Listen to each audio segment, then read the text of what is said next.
2026 সালে ইতিকাফ কত তারিখে হবে এবং এই ইতিকাফের ফজিলত কি সেই বিষয়ে আমরা অনেকেই জানি না।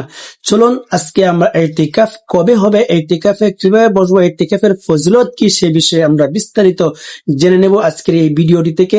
আজকের এই ভিডিওটি সম্পূর্ণ দেখে আপনার মতামত পেশ করবেন এবং আজকের এই ভিডিওটি দেখে আপনি ভিডিওটি সর্বোচ্চ শেয়ার করে দিবেন যাতে সবাই ইতিকাফের বিষয়ে জেনে শুনে সঠিকভাবে আমল করতে পারে। 5টি পুরস্কার রয়েছে। আল্লাহ রাসূল সাল্লাল্লাহু আলাইহি ওয়াসাল্লাম বলেন, যে ব্যক্তি ইতিকাফ করবে, আল্লাহ একদিন ইতিকাফ করবে, তার জন্য 5টি পুরস্কার রয়েছে। খুবই গুরুত্বপূর্ণ 5টি ফজিলত রয়েছে। একদিন যে ইতিকাফ করবে, আল্লাহ রাসূল সাল্লাল্লাহু আলাইহি ওয়াসাল্লাম বলেন, যে ব্যক্তি একদিন ইতিকাফ করলো, আল্লাহ পাক রব্বুল আলামিন তাহার থেকে জাহান্নাম 3 খন্দক দূরত্ব ফেলে দেবে, দূরত্ব চলে যাবে। একদিন ইতিকাফ করার কারণে আল্লাহ রাসূল সাল্লাল্লাহু আলাইহি ওয়াসাল্লাম বলেন, ওই ইতিকাফকারী থেকে জাহান্নাম 3 খন্দক দূরত্ব চলে যায়। আল্লাহ রাসূল বলেন, 1 খন্দকের পরিমাণ হচ্ছে আসমান আর জমিন যতটুক ফারাক, যতটুক দূরত্ব, এরকম ভাবে 3 আসমান জমিন দূরত্ব হলো 1 খন্দক। ইতিকাফ বসলে আল্লাহ পাক রব্বুল আলামিন জাহান্নাম আপনার থেকে এরকম 3 খন্দক দূরত্ব চলে যায়। আল্লাহ রাসূল সাল্লাল্লাহু আলাইহি ওয়াসাল্লাম 2 নম্বর ফজিলতের কথা উল্লেখ করে বলেন, এই ইতিকাফে যারা বসবে 20 রমজান থেকে নিয়ে 29 পর্যন্ত, 30 পর্যন্ত 10 দিন বসবে ইতিকাফে। এই ইতিকাফে বসার কারণে 21, 23, 25, 27, 29 এই বেজুর রাত্রির মধ্যে আল্লাহ রাসূল সাল্লাল্লাহু আলাইহি ওয়াসাল্লাম বলেছেন, শবে কদর নিয়ত আল্লাহ পাক রব্বুল আলামিন নিজে পবিত্র কুরআনে উল্লেখ করেছেন, ইন্না আনজালনাহু ফি লাইলাতিল কদর ওয়া মা আদরাকা মা লাইলাতুল কদরি খায়রুম মিন আলফি শাহর।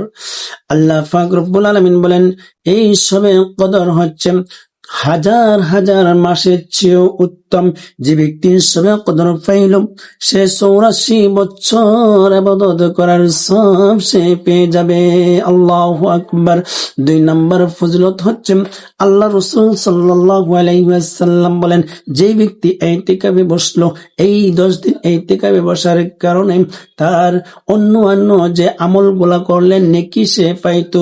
অর্থাৎ অন্য মানুষ যে আমলগুলা করবে, যে সচরাচর যে আমলগুলা করতে পারে মসজিদে থেকে, সে তো অন্য আমল করতে পারে না, ওই আমলের সব ওই ইতিকাফকারীকে দেওয়া হবে। সুবহানাল্লাহ।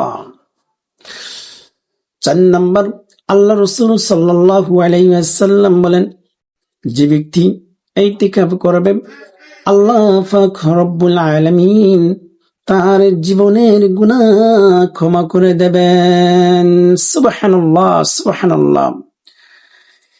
এই 10 দিন ইতিকাফ করার কারণে আল্লাহ পাক রব্বুল আলামিন বেশি বেশি করে ইস্তিগফার পড়ার সুযোগ হয়ে যায়, যার কারণে আল্লাহ পাক রব্বুল আলামিন আপনার জীবনের গুনাহ ক্ষমা করে দেন। 5 নম্বর, আল্লাহ পাক রব্বুল আলামিন আপনার সব কিছু ছেড়ে, আত্মীয় স্বজন, বউ বাচ্চা সব কিছু ছেড়ে, ছেলে মেয়েদেরকে ছেড়ে আল্লাহ পাক রব্বুল আলামিনের ঘরে, আল্লাহ পাক রব্বুল আলামিনকে পাওয়ার জন্য, আল্লাহ তাআলাকে খোঁজার জন্য আল্লাহ পাক রব্বুল আলামিনের ঘরে বসবেন। এই 10টা দিন দুনিয়ার সব কিছু ছেড়ে দিয়ে আল্লাহ পাক রব্বুল আলামিন আপনার প্রতি খুশি হয়ে যাবেন এবং আল্লাহর সাথে আপনারও একটি সম্পর্ক হয়ে যায়। সুবহানাল্লাহ। এজন্য আল্লাহ রাসূল সাল্লাল্লাহু আলাইহি ওয়াসাল্লাম অন্য এক riwayate আসছে, যে ব্যক্তি রমজানের শেষ 10 দিন ইতিকাফ করবে, আল্লাহ রাসূল সাল্লাল্লাহু আলাইহি ওয়াসাল্লাম বলেন, 2টি হজ করার, কবুলিত হজ করার সওয়াব এবং 2টি উমরা করার সব আল্লাহ পাক রব্বুল আলামিন তার আমলনামায় লিখে দেন। সুবহানাল্লাহ। 2টা হজ পালন করা অর্থাৎ কবুলিয়ত হয়েছে এরকম, এবং 2টা উমরা কবুল হয়েছে এরকম সব ওই ইতিকাফকারীর ব্যক্তির আমলনামায় লিখে দেন। প্রিয় দর্শকবৃন্দ, আজকে আমরা যে ইতিকাফের বিষয়ে জানতে পেরেছি, আপনারা সবাই যেন জানতে পারে। সবার কাছে আজকের এই ভিডিওটি শেয়ার করুন, যাতে এই ইতিকাফের বিষয়ে জেনে শুনে আমল করতে পারে।